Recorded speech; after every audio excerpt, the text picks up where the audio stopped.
prioritize your compound movements. The thought of food was like disgusting and repulsive to me. Do I bulk first or do I cut first? Girl, I need some food. I need some sushi. Like, give me some substance. Muscle tissue takes a long time to build, and I would not recommend anyone dropping their calories that low. And that is a natural part of the process. What is up, YouTube? Welcome back to my channel. If you are new here, hello, my name is Erica. It's so good to have you. And if you are not new, welcome back, girlfriend. It's so good to have you back to the channel. I'm so excited about today's video, you guys. My most recent video was a bulking 101 video where I went over all things bulking. What is a bulk? How do you bulk? Nutrition, training, etc. And the response was really great. So I decided, and I had a lot of questions, to film a video that kind of highlighted my experience with both bulking and cutting and what that journey looked like for me over the course of the last year or so. Now, if you've been in the fitness industry or have just been on fitness Instagram, you probably have heard the terms bulking and cutting and have heard maybe of your favorite influencers, for example,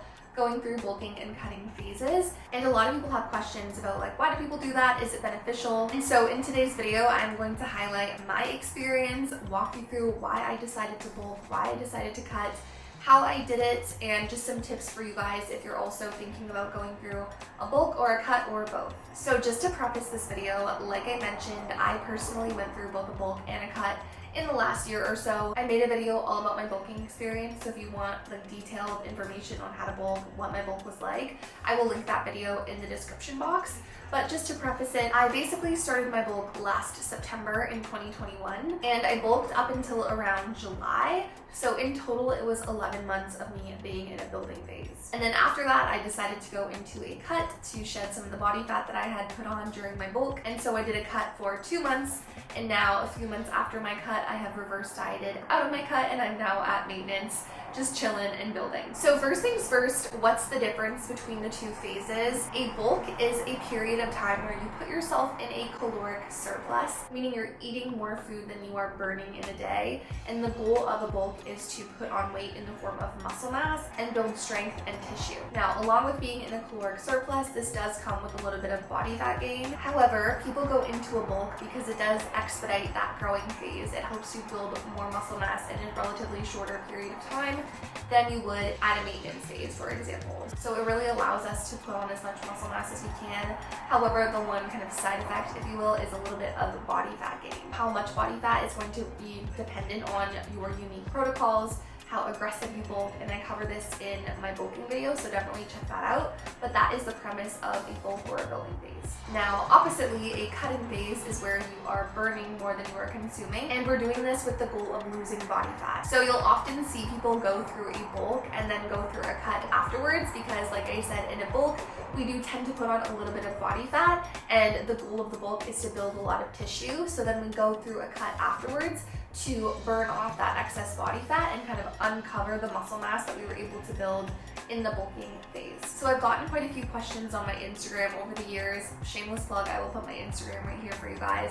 But I've had a lot of questions about, do I bulk first or do I cut first? And if I'm being honest, I would recommend for probably 95% of people, go through a building phase before you go into a deficit. The reason being is because if we cut down without actually having taken the time to build muscle tissue and density, you're gonna cut down and just uncover skin and bone essentially, and you won't have that shape that you're probably looking for. So the only time I'd recommend going into a cut before a bulk is if you have like a lot of excess weight to lose. You want to shed some of that body fat and then go into a building phase from there. Just for my personal experience, like I said, I went through a bulk for 11 months and I didn't just jump calories like crazy initially. I built up my calories over time to be in like a pretty significant surplus, and I was able to see quite a bit of muscle development, strength development, tissue development, and I did put on a little bit of body fat. So I will put like a before and after photo of me before my bulk and after my bulk. But as you guys can see, I did put on some body fat, but I put on definitely some tissue. And over the course of those 11 months, I gained about 11 to 12 pounds. Now, it's important to note that not all of that weight was coming from body fat. A lot of that was actually muscle tissue that I was putting on, and also just extra water retention because I was consuming significantly more carbs at that point in time. But I wanted to emphasize the fact that I went into a bulk for 11 months, you guys. This is a really common error or mistake that I see people make when they go into a building phase, is they go into this building phase for a month, 2 months, and then they immediately cut back down because they're afraid of seeing the scale go up. And if I had one piece of advice for you guys that are looking to go into a growing phase or a building phase, my advice would be to take a lot of time and just focus on growing and embrace the fact that your body is going to change. I would highly recommend going into a bulk for a minimum of 6 months, you guys. Muscle tissue takes a long time to build. It is way easier and way faster to shed body fat, in my opinion. The tissue itself takes a long time to grow. So if you're only putting yourself in a surplus for 2-ish months, you're probably not going to see the results that you want to see. And yes, you're going to probably get a little bit uncomfortable seeing your body change, putting on a little bit of body fat, and that is a natural part of the process. Like I said, I got up to a pretty high caloric intake during my bulk, and I will say there definitely were days where I was not hungry and I was pushing myself to finish my macros, finish my calories, and I was feeling very full. And this is another area where it's a little bit uncomfortable going into a growing phase, is you sometimes have to push that level of fullness a little bit further than you normally would to get in your food to ensure that you are still in that surplus and you're giving your body as much energy as you can in order to grow and develop that tissue. I did share my calories in my bulking video, so if you guys want to learn more about like how I structured it, definitely check out that video. But I will say everyone's calories and macros are going to be unique to them depending on their metabolic history, how much they're training, how much muscle mass they have on their body, many other factors. So keep that in mind. But like I said, that feeling of discomfort, seeing your body get bigger a little bit, putting on some fluff, if you will, seeing the number on the scale go up, that can be very uncomfortable, but that is part of the journey. And I always remind my clients and myself when I go through these types of phases is your goal is to grow. Your goal is to gain weight on the scale, essentially. Your goal is to get bigger and denser and build tissue, right? So seeing the number on the scale is not something to be afraid of, it's something to celebrate in this phase. So throughout my bulk, for half of it, I trained myself, and for the other half, I hired a coach and followed their programming and their nutrition information or protocols. But I would say it didn't change dramatically from me coaching myself to having a coach. The biggest thing is training was a little bit different, but by no means do you have to dramatically change your training during a bulk. I was still training 5 days a week, still prioritizing my compound movements, and that is a big thing that I'd recommend during your bulking season is prioritize your compound movements. Those are the movements that you're going to get the most bang for your buck, so your squats, your deadlifts, your bench press, where you're recruiting multiple joints. You're going to be able to overload more weight over time and make more gains over time. One other thing that's training related that I would highly recommend doing during a bulking phase, and honestly during any phase, is to set performance goals and goals that are not related to your aesthetics or your physical appearance. So I set a lot of PR goals. I set goals based off my range of motion, improving form, improving mind muscle connection, and just really dialed in on my performance and kind of took the emphasis completely away from aesthetics. Naturally, you know, we want to build size, we want to build tissue in this phase, but focusing really heavily on aesthetics can be challenging when you're watching your body change day to day and you're not, you know, noticing as much muscle definition because you have a little bit more body fat on your body. So I would highly recommend setting performance-based goals during your building phase. It helped me so much. So again, just to kind of highlight the protocols that I was following, I was training about 5 days a week on a pretty strict training program with progressive overload implemented in there. I was increasing volume every week and then going through deload blocks, stuff like that. My food gradually increased over time. I didn't just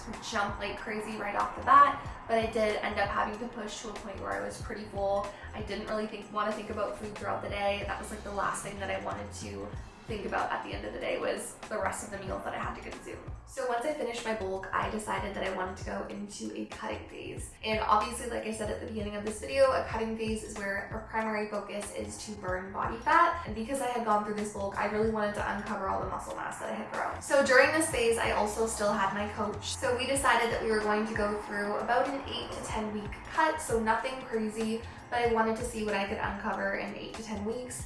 And take a fairly aggressive approach to my deficit so I didn't have to be in a deficit for a really long period of time. So when it came to my food, basically what happened is over the course of the 8 weeks, I had gradual calorie drops that were made to my overall macros and calories. My calories and my macros only got dropped twice during my cut.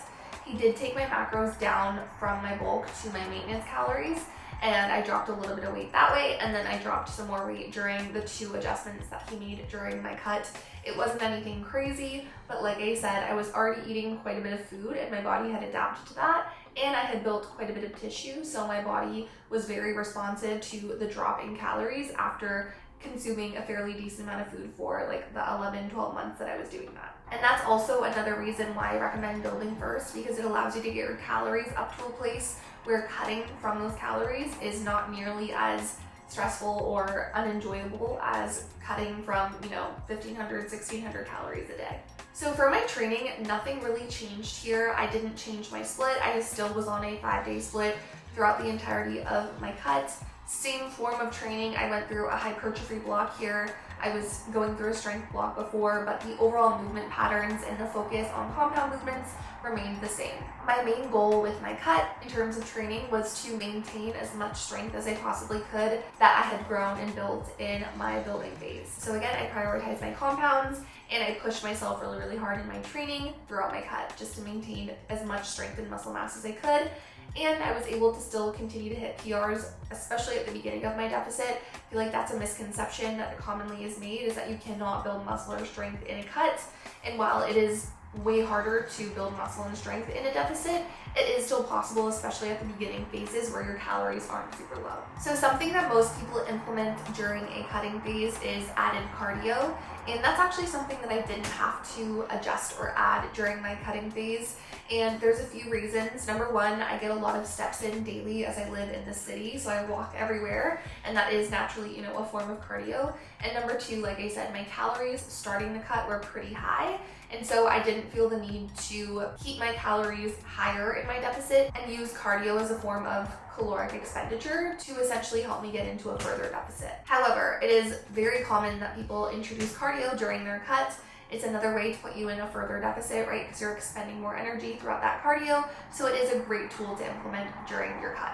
So like I said, my coach and I decided I was going to be in a deficit for 8 to 10 weeks, depending on how fast my body responded to the deficit. Because for a lot of women, it takes their bodies a few weeks to really respond to being in a deficit. However, my body, it didn't take that much time and my body responded right away. So I was able to achieve our goal, which we had set at the beginning of about 10 pounds in that 8-week time period. One thing I would highly recommend when going into a deficit is setting yourself kind of a timeline, because it's very easy to get caught in the cycle of seeing your body get leaner and leaner and wanting to just continue and continue. And this can be very dangerous, because what happens is our bodies get adapted to that lower caloric intake, metabolic adaptation happens, and then we can no longer lose weight at that lower intake. And so we have to just continue dropping calories, and it puts our body in a very unsafe place. So I'd always recommend give yourself a timeline. I personally wouldn't recommend cutting for longer than 16 weeks without any sort of diet breaks or refeeds. It's just probably not the most sustainable or the healthiest for majority of people,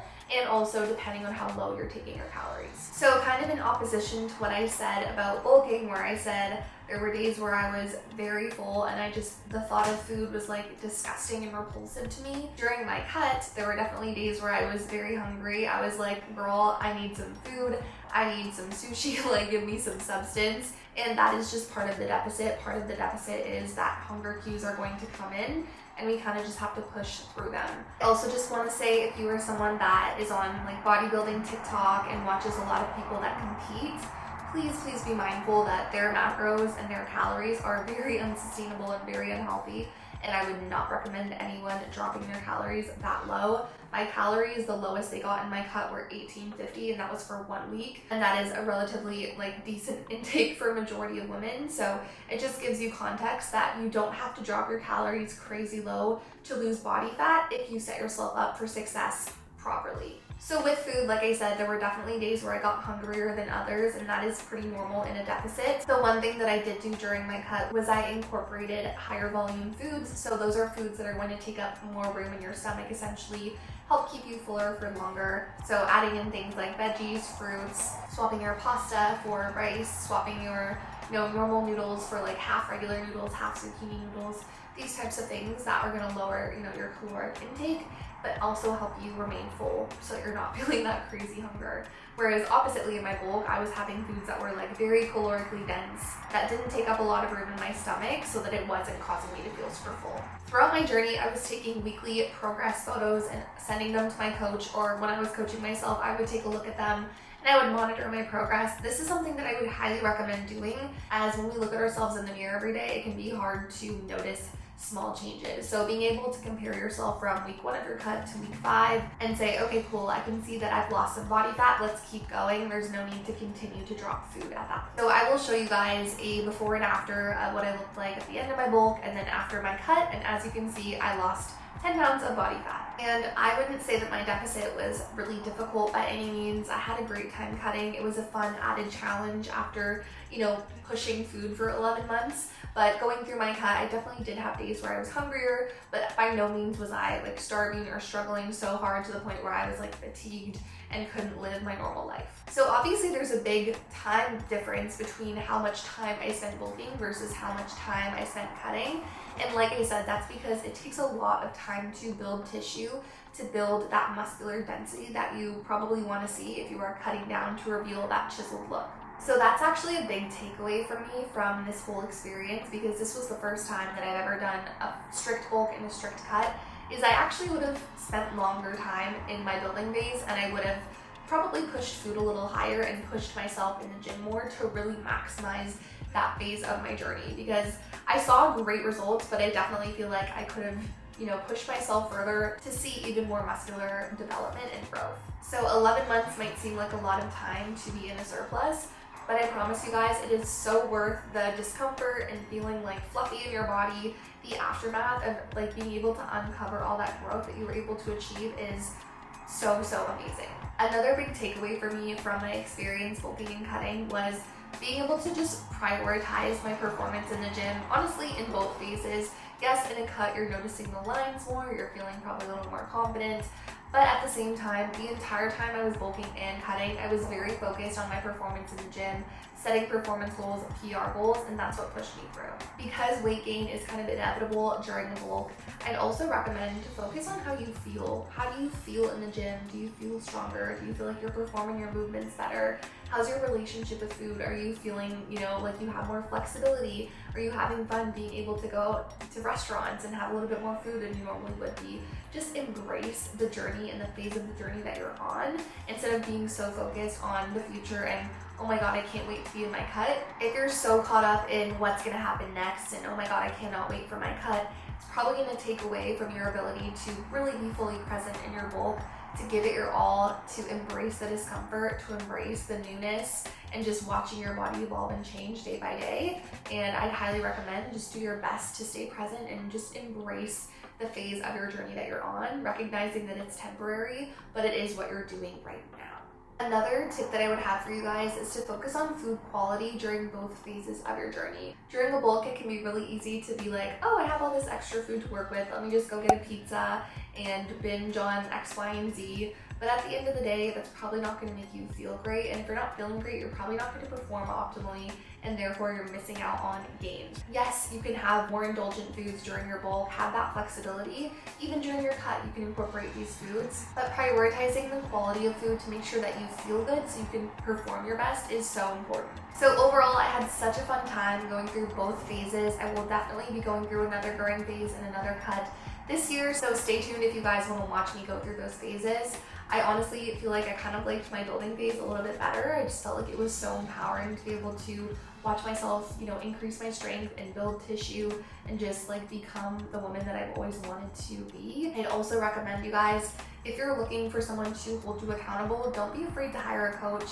It's been so beneficial for me in my journey. I'm also a coach, but I've learned so much from having that extra accountability and education. So like I said, I have a full in-depth video on how to bulk, all the steps that you might want to take if you're going through a bulk. If you guys want me to make a video like that on cutting, I'd be more than happy to. So definitely comment down below if that's something you're looking for. But I really appreciate you guys sticking with me for this video and just going through my journey bulking and cutting. If you guys have any other video suggestions, please leave them in the comments. Don't forget to give this video a thumbs up, subscribe down below, and I will see you all in the next video. Bye guys.